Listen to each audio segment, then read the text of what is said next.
जय हिंद साथियों। मैं आर के स्वामी आप सभी का स्वामी क्लासेस फाजिलिका में स्वागत करता हूं। साथियों, आज की जो क्लास है सामाजिक शिक्षा अध्ययन की तीसरी क्लास रहेगी और आज की इस क्लास में हम सोशल स्टडीज़ से संबंधित मिक्स टॉप 25 MCQ का अध्ययन करेंगे जो कि अक्सर परीक्षा में पूछे ही जाते हैं। साथियों, आज की जो क्लास है उन सभी प्रतियोगी परीक्षा के लिए बहुत ही महत्वपूर्ण होने वाली है जिन प्रतियोगी परीक्षा में सोशल स्टडीज़ से संबंधित प्रश्न पूछे जाते हैं। इसलिए वीडियो को अंत तक अवश्य देखें और वीडियो को लाइक और शेयर अवश्य करें। अगर आप हमारे YouTube चैनल पर नए हो तो चैनल को सब्सक्राइब करें, बेल आइकन को अवश्य दबाएं ताकि आप तक नई क्लास का नोटिफिकेशन पहुंच सके। वीडियो से संबंधित PDF प्राप्त करने के लिए आप हमारे टेलीग्राम चैनल के साथ अवश्य जुड़ें, जहां पर आपको सभी वीडियो से संबंधित PDF प्राप्त हो जाएगी। तो शुरू करते हैं आज की क्लास। देखते हैं पहला प्रश्न।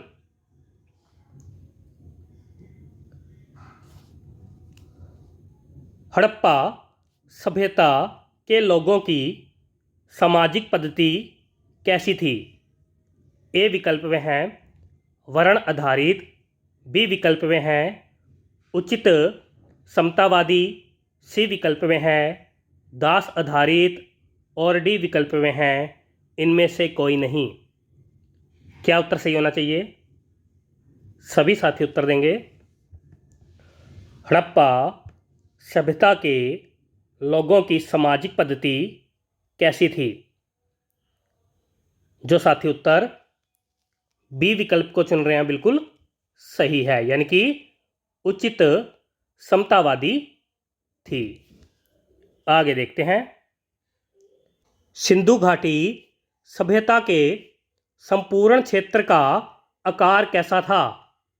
ए विकल्प में है त्रिभुजाकार, बी विकल्प में है आयताकार, सी विकल्प में है गोलाकार और डी विकल्प में है वर्गाकार। क्या उत्तर सही होना चाहिए? सभी साथी उत्तर देंगे। जो साथी उत्तर ए विकल्प को चुन रहे हैं बिल्कुल सही है, यानी कि त्रिभुजाकार था। आगे देखते हैं। सैंधव सभ्यता की ईंटों का अलंकरण किस स्थान से मिला है? ए विकल्प में है मोहनजोदड़ो, बी विकल्प में है बनावली, सी विकल्प में है कालीबंगा और डी विकल्प में है चनहूदड़ो। क्या उत्तर सही होना चाहिए? सभी साथी उत्तर देंगे। जो साथी उत्तर सी विकल्प को चुन रहे हैं बिल्कुल सही है, यानी कि कालीबंगा में ईंटों का अलंकरण मिला है। आगे देखते हैं। सिंधु घाटी सभ्यता की मुद्रा पर किस देवता के समतुल्य चित्रांकन मिलता है? ए विकल्प में है आद्य गणेश, बी विकल्प में है आद्य विष्णु, सी विकल्प में है आद्य ब्रह्मा और डी विकल्प में है आद्य शिव। क्या उत्तर सही होना चाहिए? सभी साथी उत्तर देंगे। जो साथी उत्तर डी विकल्प को चुन रहे हैं बिल्कुल सही है, यानी कि आद्य शिव का चित्रांकन मिलता है। आगे देखते हैं।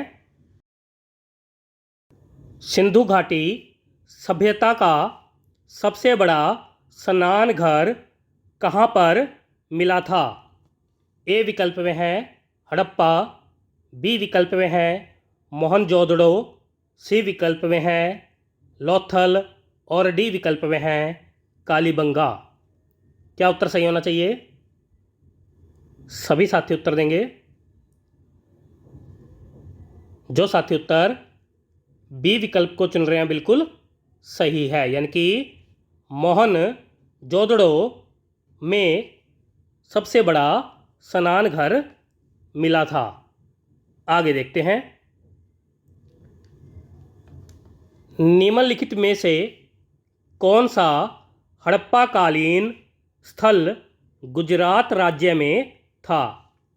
ए विकल्प में है लोथल, बी विकल्प में है कालीबंगा, सी विकल्प में है मोहनजोदड़ो और डी विकल्प में है रोपड़।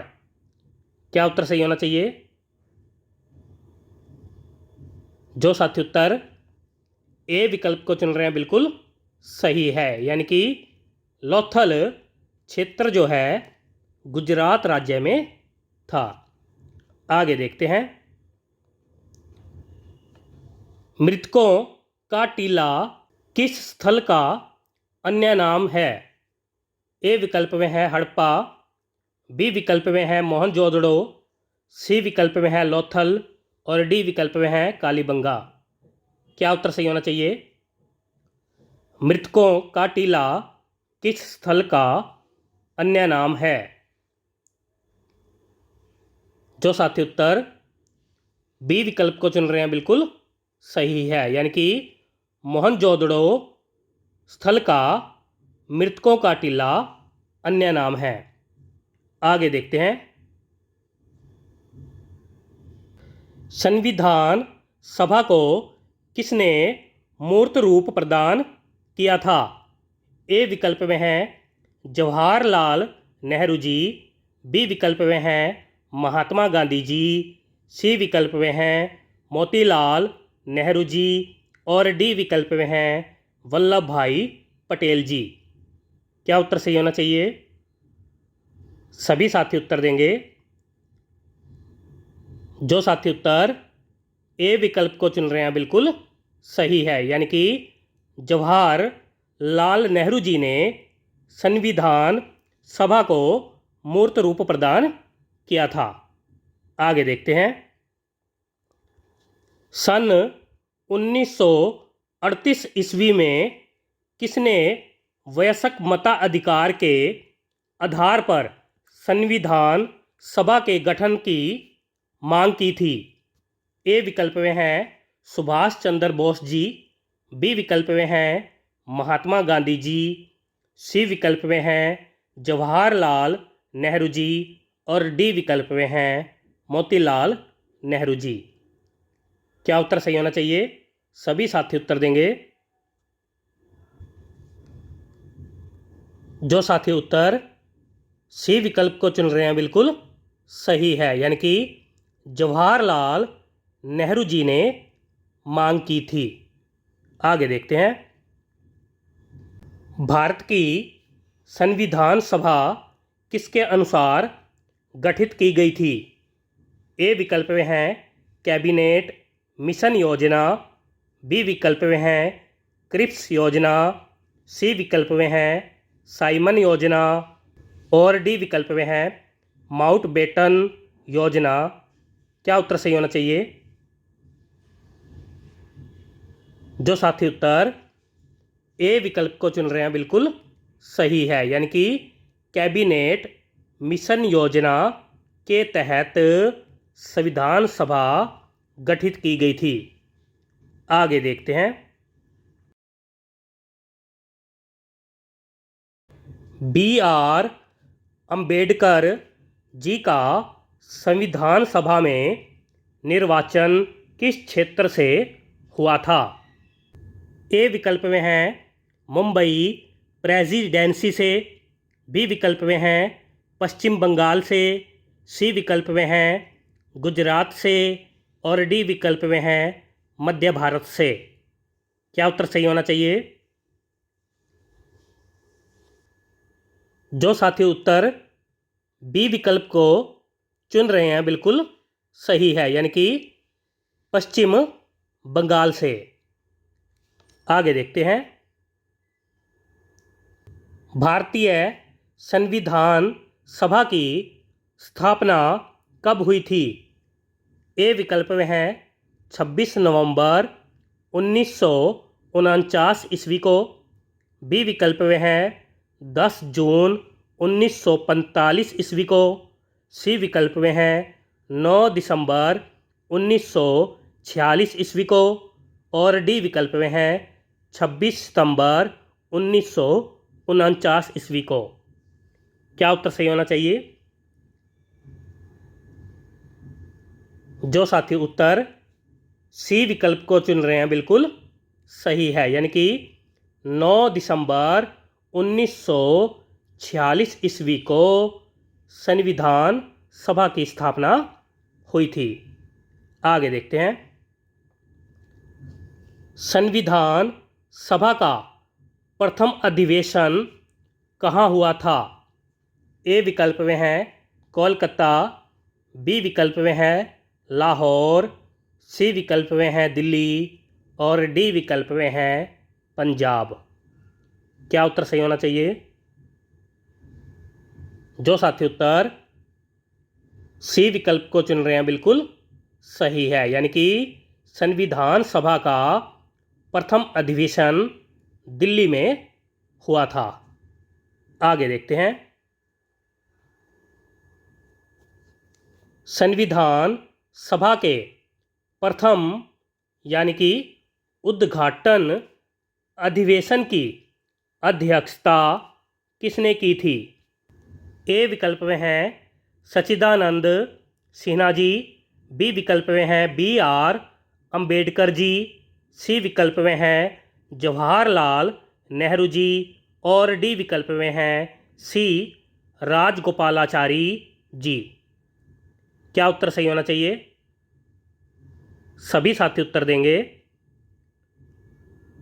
जो साथी उत्तर ए विकल्प को चुन रहे हैं बिल्कुल सही है, यानी कि सच्चिदानंद सिन्हा जी ने संविधान सभा के प्रथम अधिवेशन की अध्यक्षता की थी, और ये अस्थाई अध्यक्ष थे।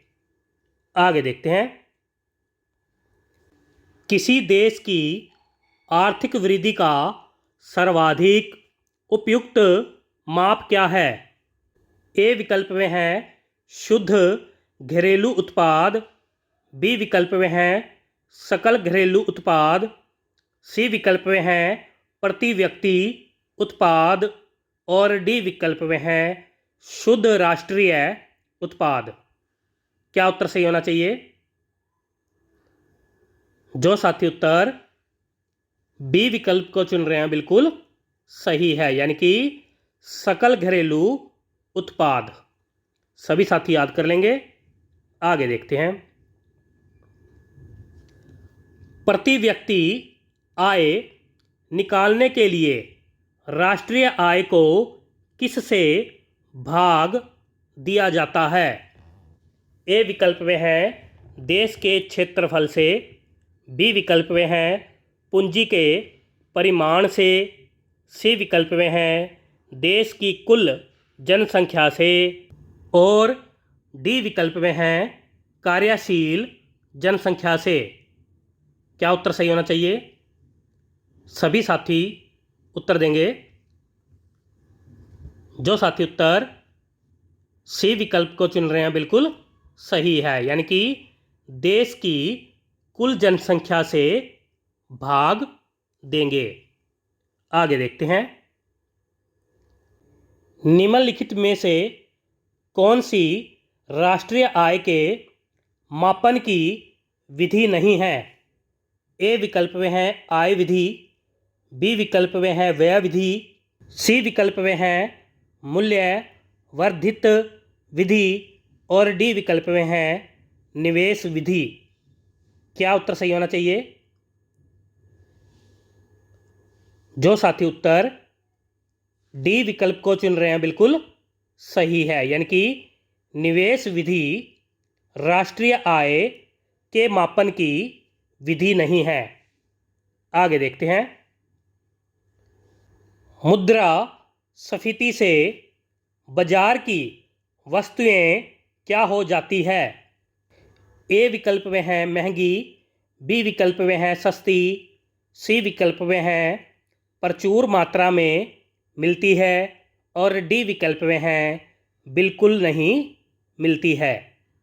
क्या उत्तर सही होना चाहिए? जो साथी उत्तर ए विकल्प को चुन रहे हैं बिल्कुल सही है, यानी कि वस्तुएं महंगी हो जाती है। आगे देखते हैं। निम्नलिखित में से किस ग्रह को पृथ्वी की बहिन और शाम का तारा कहा जाता है? ए विकल्प में है मंगल, बी विकल्प में है शुक्र, सी विकल्प में है बुध और डी विकल्प में है पृथ्वी। क्या उत्तर सही होना चाहिए? सभी साथी उत्तर देंगे। जो साथी उत्तर बी विकल्प को चुन रहे हैं बिल्कुल सही है, यानी कि शुक्र ग्रह को पृथ्वी की बहिन और शाम का तारा कहा जाता है। आगे देखते हैं। यूरोप वासी किस ग्रह की पूजा देवी के रूप में करते थे? ए विकल्प में है मंगल, बी विकल्प में है पृथ्वी, सी विकल्प में है शुक्र और डी विकल्प में है बुध। क्या उत्तर सही होना चाहिए? जो साथी उत्तर सी विकल्प को चुन रहे हैं बिल्कुल सही है, यानी कि शुक्र ग्रह की पूजा करते थे। आगे देखते हैं। सुपर नोवा क्या है? ए विकल्प में है ब्लैक होल, बी विकल्प में है विस्फोटी तारा, सी विकल्प में है पुच्छल तारा और डी विकल्प में है इनमें से कोई नहीं। क्या उत्तर सही होना चाहिए?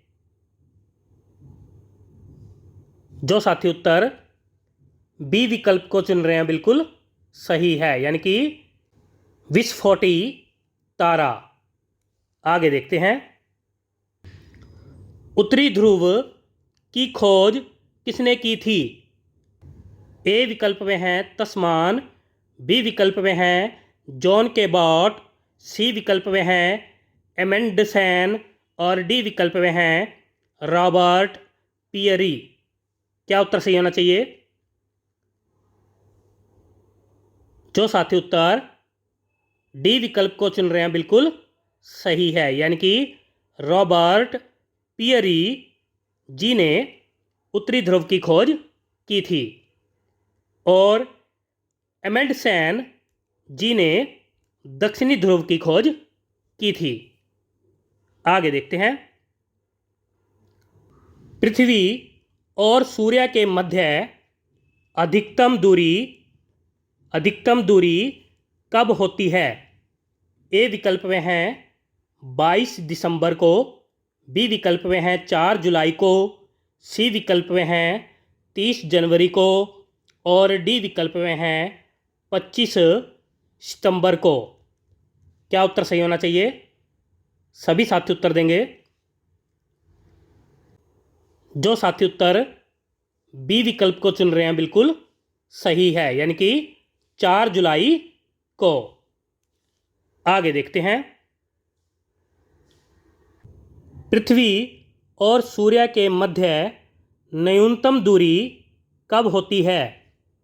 ए विकल्प में है 3 जनवरी को, बी विकल्प में है 22 दिसंबर को, सी विकल्प में है 25 जून को और डी विकल्प में है 22 सितंबर को। क्या उत्तर सही होना चाहिए? सभी साथी उत्तर देंगे। जो साथी उत्तर ए विकल्प को चुन रहे हैं बिल्कुल सही है, यानी कि 3 जनवरी को सूर्य और पृथ्वी के मध्य न्यूनतम दूरी होती है। आगे देखते हैं। निम्नलिखित में से किस ग्रह को ब्लू प्लैनेट कहते हैं? ए विकल्प में है मंगल, बी विकल्प में है शनि, सी विकल्प में है बुध और डी विकल्प में है पृथ्वी। क्या उत्तर सही होना चाहिए? सभी साथी उत्तर देंगे।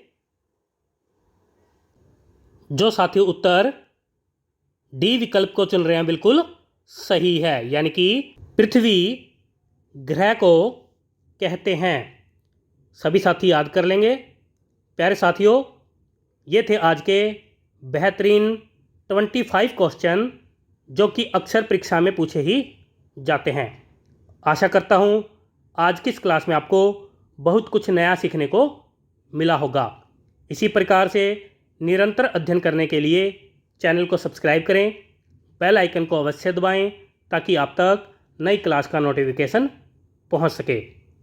वीडियो से संबंधित PDF प्राप्त करने के लिए आप हमारे टेलीग्राम चैनल को ज्वाइन करें, जहां पर आपको सभी वीडियो से संबंधित PDF प्राप्त हो जाएगी। टेलीग्राम चैनल का लिंक डिस्क्रिप्शन बॉक्स में दिया गया है। अगर आपने हमारी अभी तक पहली वाली क्लासें नहीं देखी है तो आप प्लेलिस्ट में जाकर उन क्लासों को अवश्य देखें और सोशल स्टडीज़ की बेहतर तैयारी करें। तो मिलते हैं अगली क्लास में कल रात 9 बजे। तब तक के लिए जय हिंद।